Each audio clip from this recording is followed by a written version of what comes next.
A year goes by differently after something significant has happened to you.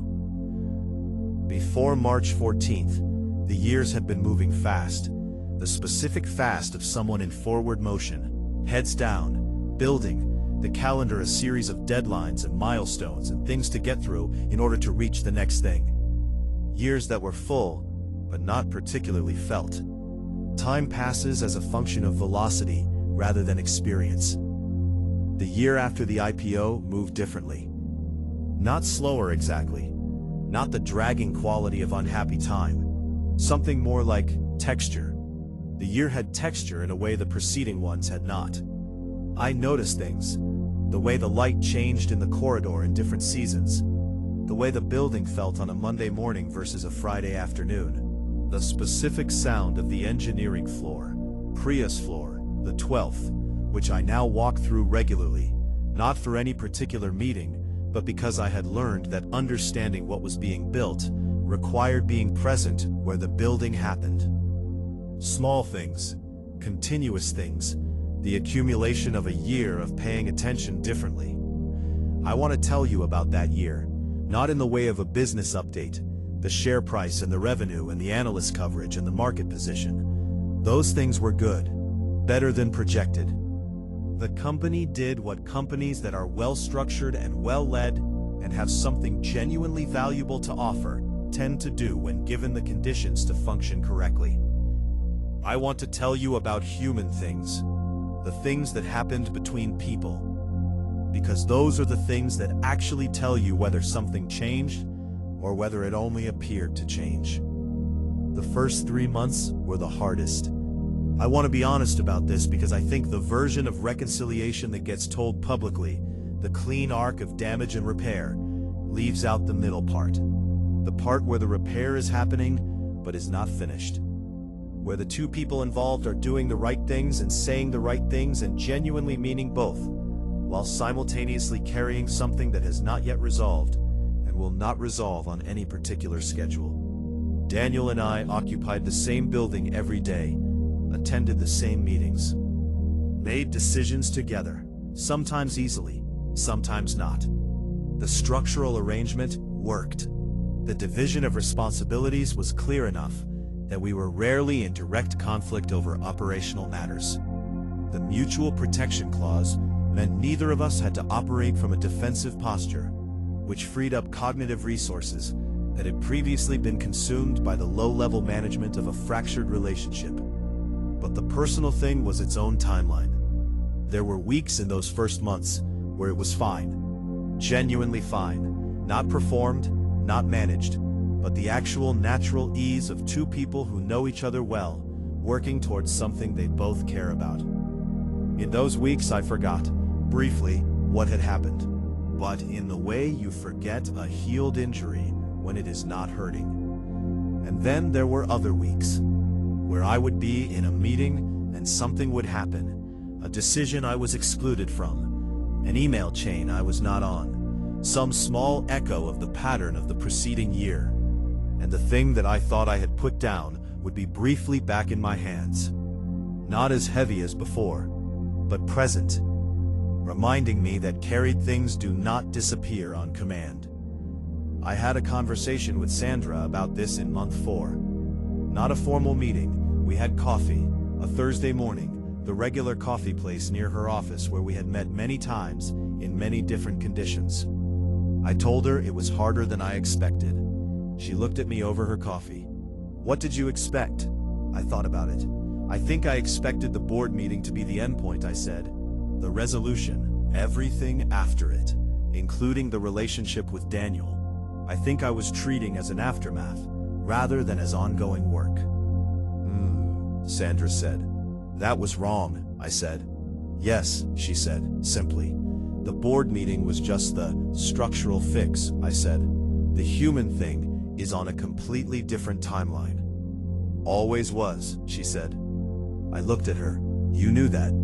Of course I knew that, she said. I've been doing this for 30 years. The legal resolution and the human resolution are almost never the same event. She paused. The legal resolution creates the conditions for the human resolution. That's all. The rest is up to the people. I thought about that. How long, I said. She looked at me, with the expression she used for questions she considered unknowable. As long as it takes, she said. And then, one day you'll be in a meeting with him, and you'll realize you can't remember the last time you thought about it. Has that happened yet? I said. It's been 4 months, she said. Give it a year. She was almost exactly right.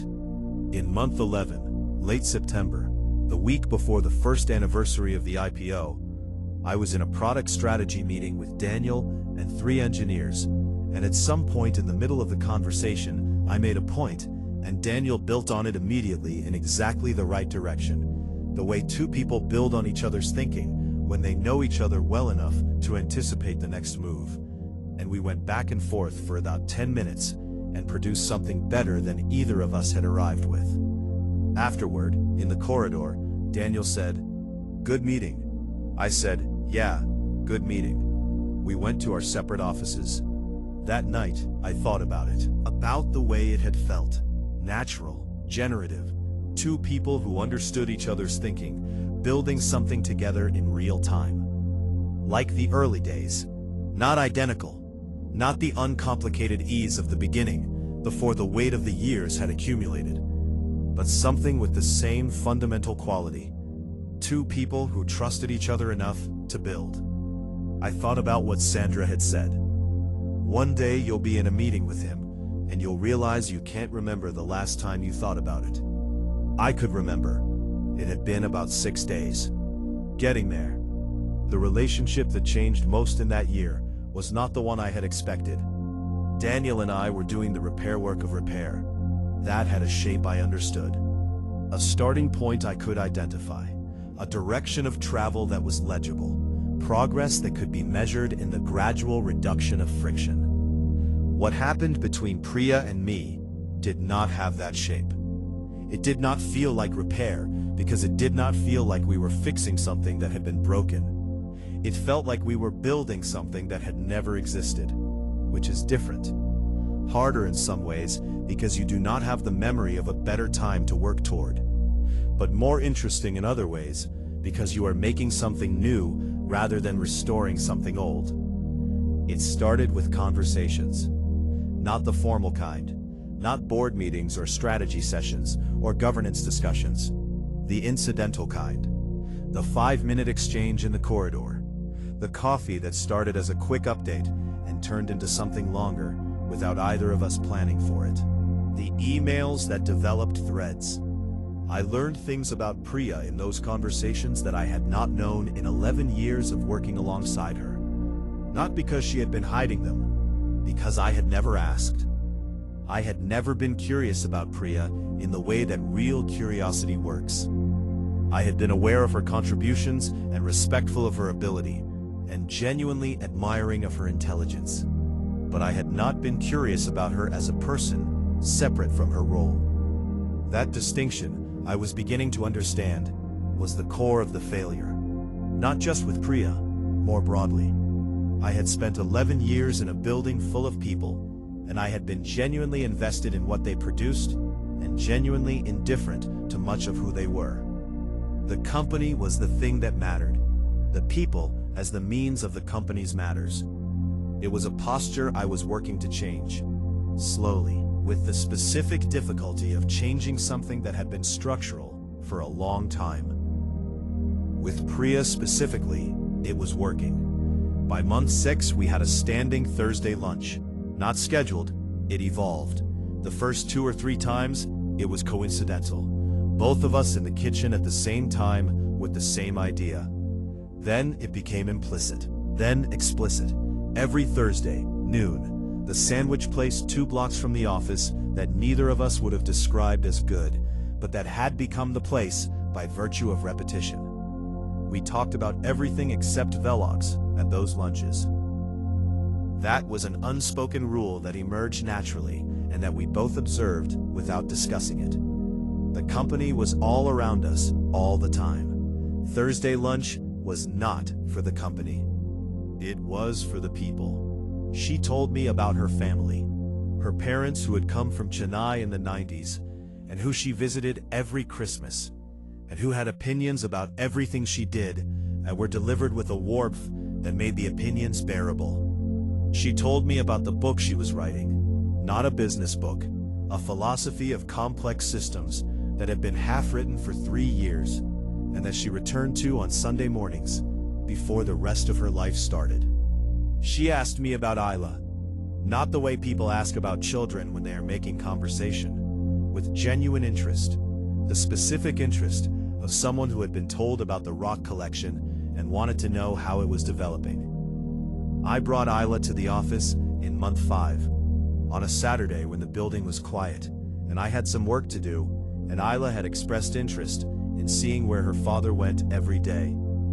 She and Priya spent 45 minutes on the 12th floor. I do not know everything they talked about, because I was in my office, and they were in Priya's, and the conversation was theirs. But when Isla came to find me, she had a look on her face that I recognized. The look she got when she had encountered someone she found genuinely interesting, rather than interesting in the polite way adults perform interest for children. On the drive home, she said, "Priya knows everything about everything." I said, "Yes, she does." She thought about this. Then she said, "She showed me the platform architecture on the big screens. She explained how it works." "Did you understand it?" I said. "Some of it," she said. "The rest I'm going to look up." I looked at her in the rearview mirror, planning to look up enterprise logistics software architecture, because a woman she had met for the first time had explained it in a way that made her want to understand more. "She's good at explaining things," I said. "She's good at everything, not a routine update. A full strategic vision for the next phase of VELOX's development. Where she thought the company needed to go, why, and what it would require to get there. 60 slides, 3 months of preparation. The most complete and coherent articulation of a company's future I had ever seen in a boardroom. She presented it alone. Daniel and I were in the room, but she had asked us not to co-present. She wanted to own the argument completely, to stand in front of the board as the person whose name was on the vision, whose thinking had produced it, whose conviction was behind it. I understood why. After 11 years in the 9th paragraph, it mattered to her to be the first name in the sentence for something that mattered. She was extraordinary.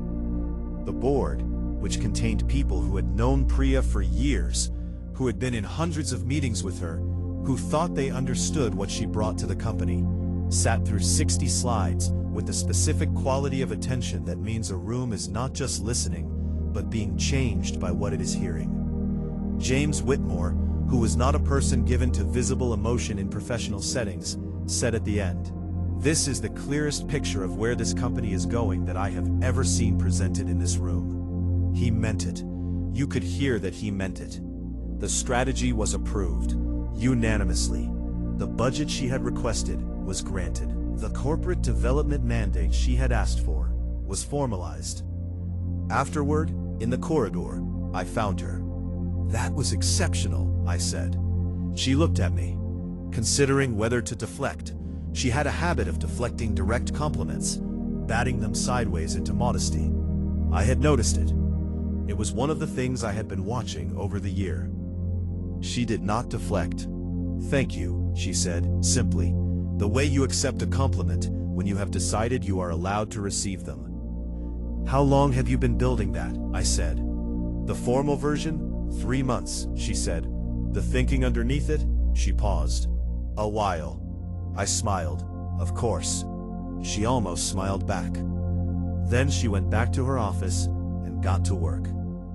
Sandra Voss received a bonus in year 1 that she described to her husband as aggressively generous.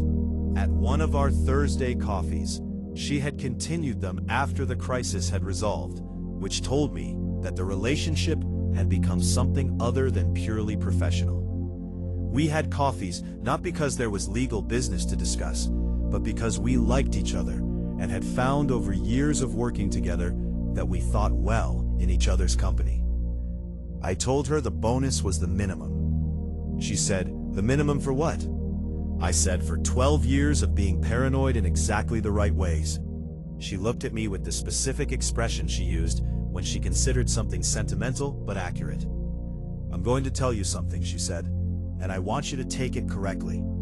"Okay," I said. "The clause," she said, "Section 14. I want you to understand something about why I insisted on it in 2011 that I have never told you before." I looked at her. "Tell me."